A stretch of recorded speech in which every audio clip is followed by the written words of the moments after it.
Hello there, my name is Jørn and I'm from a small town down on Stevns, which is a part of the southern part of Denmark, from a small town called Studievalg, where I grew up, and I studied engineering at the University of Cambridge, where I got a bachelor's degree and a master's degree.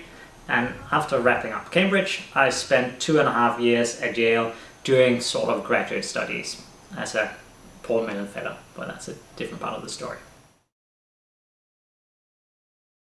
I guess I finished up gymnasium. I went to a school in Køge, which was the sort of nearest big town that had a gymnasium, so I studied there. Got pretty good grades, to be honest, so I was thinking, oh, could I use this to get somewhere interesting in the world?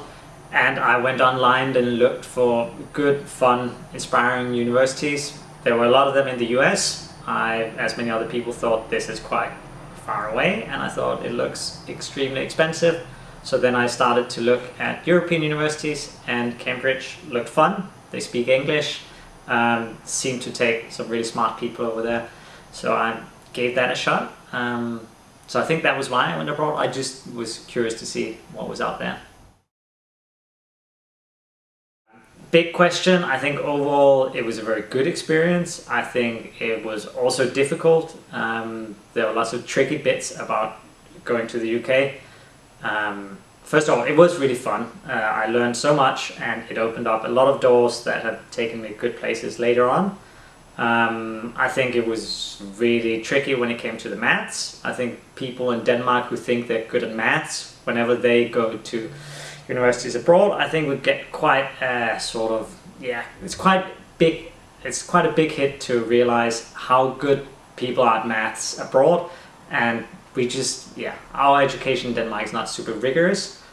So compared to the other people, I was way behind when it comes to maths. However, of course, 4 years is quite a long time to catch up. So it all went okay.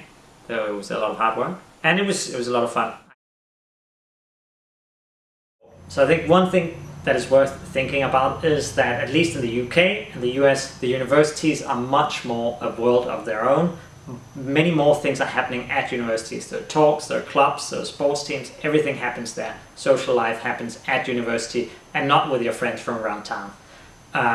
So that also means if you go abroad, make sure you do or make the most of all of those opportunities, because at least at American and English universities, there's so many opportunities, and I think that's some of the best time I've put in is actually getting engaged with these projects, clubs, whatever they are.